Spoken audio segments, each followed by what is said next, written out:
This first exercise is a deadlift. It's going to work the back of your legs, your hamstrings, and your butt. It's important you're trying to shoot your hips back and not bending at the waist. We want to make sure that your hips are going back. Here's single arm, so you can pick it up with one arm, alternating sides. Here's the side view. Just see what I mean, how my hips are going back. We want to have that flat back, keeping your chin tucked. And on your way up, you want to be shooting your hips forward.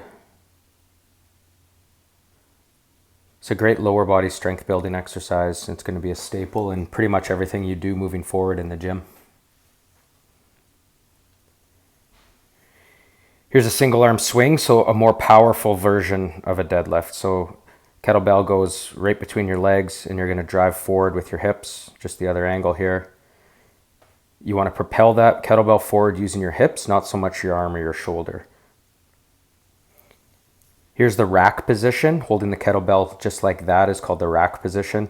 And then stepping back for a reverse lunge, we're going to be working your quads, which is the top of your leg, as well as your hamstrings again, which is the back of your leg. Very important for building some strength in your legs as well as your core by holding it in the goblet position. Same exercise, but now we're going to incorporate a press into it. So now on your way up, you're going to press overhead. It's important you're using a weight that's manageable for the press. Your legs are going to be way stronger than your upper body. So if you're trying to work your legs, use a heavier weight. If you're trying to incorporate some upper body stuff, use a lighter weight. Rack position and doing a squat. This is going to work your core as well as your legs. Here's the goblet position squat. So holding the kettlebell just on the horns like that is called the goblet position. Pressing out like that, call it a heartbeat. It's just more work on your core when you're pressing it out like that. It's important that you stay stable and strong.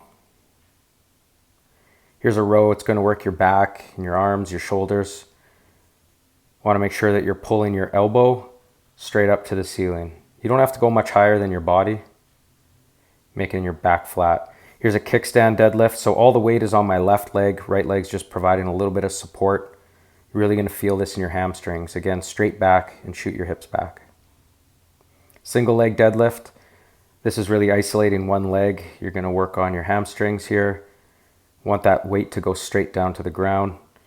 Half kneel overhead press. This is going to work your shoulders, your arms, your core.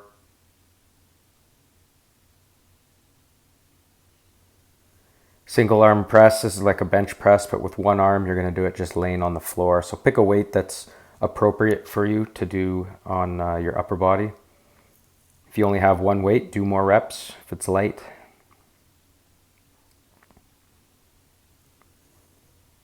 Deadlift, curl, and press overhead. This could be used for some conditioning if you have a light weight and it's just grooving some good patterns in your deadlift as well as pressing overhead. Here's just a suitcase hold. This will work on your grip strength, your shoulder strength. It'll help with your core because that weight's obviously going to want to try and go down to the ground. You have to stabilize your core. You see how my hip or my shoulders are square. They're not tilted one way or the other. Goblet hold. If we just hold it right here, you're going to work on your grip strength as well as your core strength.